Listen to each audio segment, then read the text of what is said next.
15 अगस्त 1947 के दिन भारत को अंग्रेजों से आज़ादी तो मिल गई थी, लेकिन जाते जाते अंग्रेज एक ऐसी ज्वाला भड़का गए जिसकी लपटों की गर्मी आज भी महसूस की जा सकती है। जहां कुछ लोग देश की आज़ादी का जश्न मना रहे थे, वहीं कुछ बंटवारे के दर्द से कराह रहे थे, क्योंकि आज़ादी के ठीक एक दिन पहले संपूर्ण देश दो हिस्सों में बंट गया था, भारत और पाकिस्तान। किसी ने कल्पना तक नहीं की थी कि 14 अगस्त 1947 की रात लाखों लोगों के लिए काल साबित होगी। लोगों को बिल्कुल भी अंदाज़ा नहीं था कि अगले ही रोज़ उन्हें अपना घर बार, ज़मीन जायदाद सब कुछ छोड़कर जाना पड़ेगा। इतना ही नहीं, बंटवारे की वजह से फैले दंगे में लाखों निर्दोष लोगों की जान चली गई। यही वजह है कि 14 अगस्त की काली रात को याद कर आज भी लोग सिहर उठते हैं, उनके रोंगटे खड़े हो जाते हैं। आज हम आपको इतिहास के काले पन्नों में दर्ज भारत और पाकिस्तान के बंटवारे की दुख भरी कहानी सुनाने जा रहे हैं। भारत और पाकिस्तान का विभाजन। कहते हैं कि एक गलत फैसला किसी की ज़िंदगी खराब करने के लिए काफ़ी होता है, लेकिन यहाँ तो सवाल पूरे 33 करोड़ वाली भारतीय जनता का था। सोचिए उन पर क्या गुजरी होगी जब 14 अगस्त की आधी रात को ये घोषणा की गई कि अब देश का बंटवारा हो गया है। भारत और पाकिस्तान दो अलग अलग देश हैं, जहाँ मुस्लिम बहुल क्षेत्र को पाकिस्तान और हिंदुओं के बहुल वाले क्षेत्र को भारत घोषित कर दिया गया था। भारत और पाकिस्तान की जनता को अब अपने मजहब के हिसाब से किसी एक देश को चुनना था। बताते हैं कि इस बंटवारे की वजह से 1 करोड़ से भी ज़्यादा लोगों को अपनी अपनी मातृभूमि छोड़कर जाना पड़ा था और आधिकारिक रूप से 1 लाख से ज़्यादा लोगों को मौत के घाट उतार दिया गया था। लेकिन दोस्तों, ये फैसला सिर्फ दो देशों के बीच खिंची लकीरों तक सीमित नहीं था, बल्कि इसमें एहसासों, भावनाओं और दिलों का बुरी तरह कत्ल हुआ था। लेकिन इसकी किसी को परवाह नहीं थी। आज़ादी के कुछ रोज़ पहले जो लोग आपस में भाईचारे को बरकरार रखे हुए देश की आज़ादी के लिए एक साथ खड़े थे, वहीं आज़ादी के बाद यही लोग जानी दुश्मन बन गए। एक रिपोर्ट के मुताबिक 1.4 करोड़ लोगों का विस्थापन हुआ था। विभाजन के एकदम बाद 72,26,000 मुसलमान भारत छोड़कर पाकिस्तान चले गए, जबकि 72,49,000 हिंदू और सिख पाकिस्तान छोड़कर भारत लौट आए। महज 60 दिनों के भीतर एक स्थान पर अपनी ज़िंदगी बिताने वालों को अपना घर, ज़मीन, दुकान, संपत्ति और खेती तक सब कुछ छोड़कर हिंदुस्तान से पाकिस्तान जाना पड़ा और पाकिस्तान से हिंदुस्तान आना पड़ा।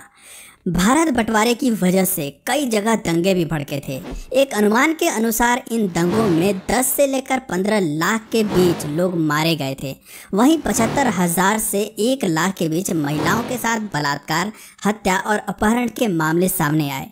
13 अगस्त 1947 को लाहौर से अमृतसर के लिए एक ट्रेन रवाना हुई थी, लेकिन उसमें एक भी जिंदा इंसान अमृतसर नहीं पहुंचा।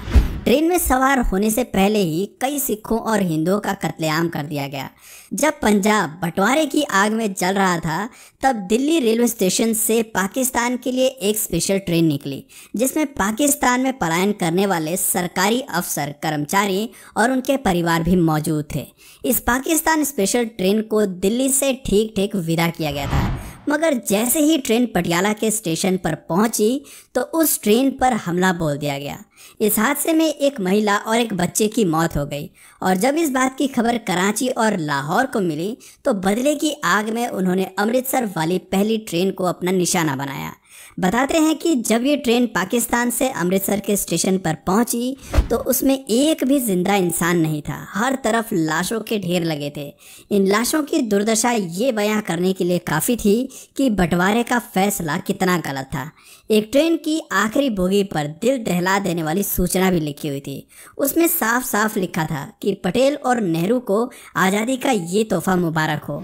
इसके बाद बदले की आग इतनी भड़की कि दोनों तरफ से आने जाने वाले ट्रेनों में केवल लाशें ही पहुंचती थी, जिंदा इंसान नहीं।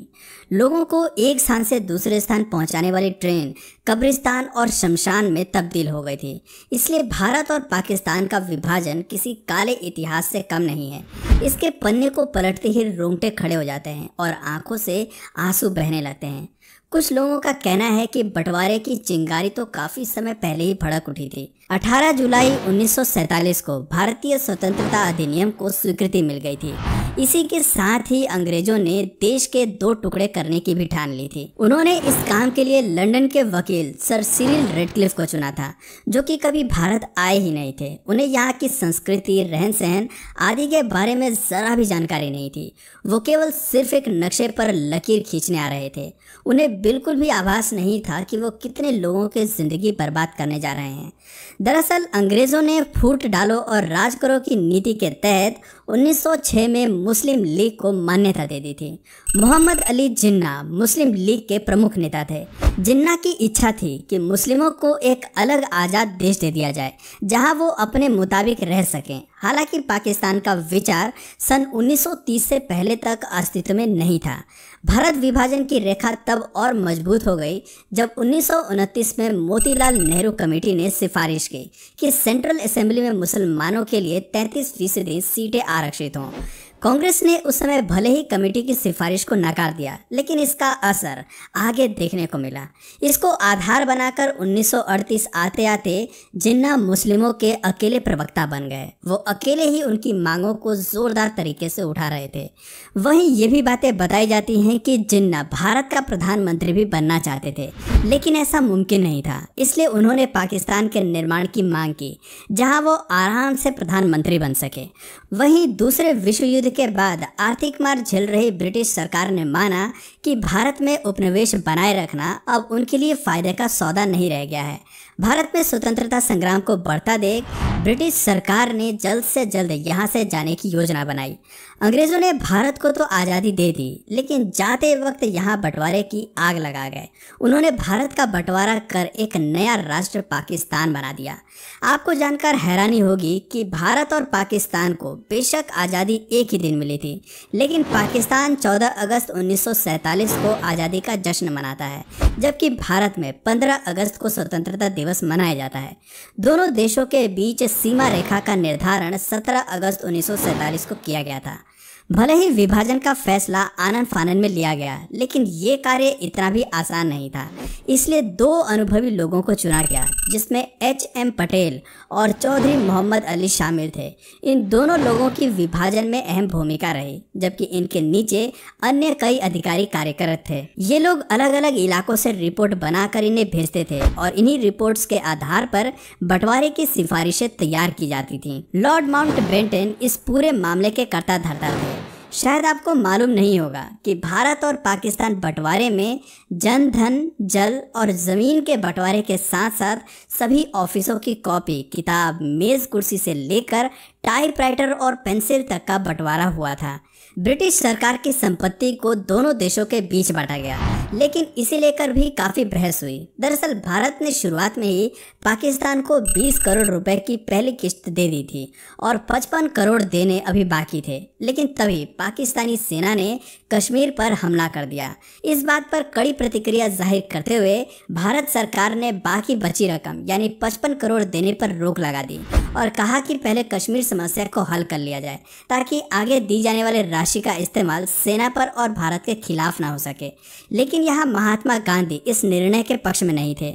उनका मानना था कि ऐसा करने से दोनों देशों के बीच रिश्ते और खराब हो सकते हैं और अभी अभी आज़ाद हुए दोनों देशों के बीच के रिश्तों की शुरुआत अच्छी नहीं होगी। गांधी ने सरकार से फौरन पाकिस्तान को शेष राशि देने को कहा। यहाँ तक कि गांधी ने उसी समय ये राशि दिलवाने के लिए अनशन शुरू कर दिया था। जानकारों की माने तो पाकिस्तान को यहाँ अचल संपत्ति का 17.5% हिस्सा मिला था। वहीं भारत का इसमें 82.5% शेयर था। इसमें मुद्रा, सिक्के, postal revenue stamps, gold reserve और RBI के एसेट्स शामिल थे। चल संपत्ति की बात करें तो यहाँ भी 80 से 20 के अनुपात में विभाजन किया गया था। जहाँ भारत को चल संपत्ति का 80% भाग मिला, वहीं पाकिस्तान के हिस्से में 20% आया था। संपत्ति वस्तुओं में सरकारी टेबल, कुर्सियाँ, स्टेशनरी, यहाँ तक कि लाइट बल्ब, इंक पॉट्स और ब्लॉटिंग पेपर भी शामिल थे। आपको सुनकर अचंभा होगा कि सरकारी पुस्तकालयों में उपलब्ध पुस्तकों को भी दोनों देशों के बीच विभाजित किया गया था। रेलवे और सड़क विभाजन की संपत्तियों को दोनों देशों के रेलवे और सड़कों के हिसाब से बांटा गया था। खैर, इस तरह बंटवारे के फैसले ने एक हंसते खेलते देश के लोगों के बीच नफरत के बीज ऐसे बोए जो आज तक कायम है। इस बारे में आपकी क्या राय है, हमें नीचे कमेंट सेक्शन में ज़रूर बताएं। और अगर इस वीडियो से आपको कुछ नया जानने या सीखने को मिला या फिर इंटरेस्टिंग लगा तो प्लीज़ इस वीडियो को एक लाइक करके अपने फ्रेंड्स और फैमिली में से ज़रूर शेयर करें। और यदि आप इस चैनल पर नए हैं तो प्लीज़ इस चैनल को सब्सक्राइब करके बेल नोटिफिकेशन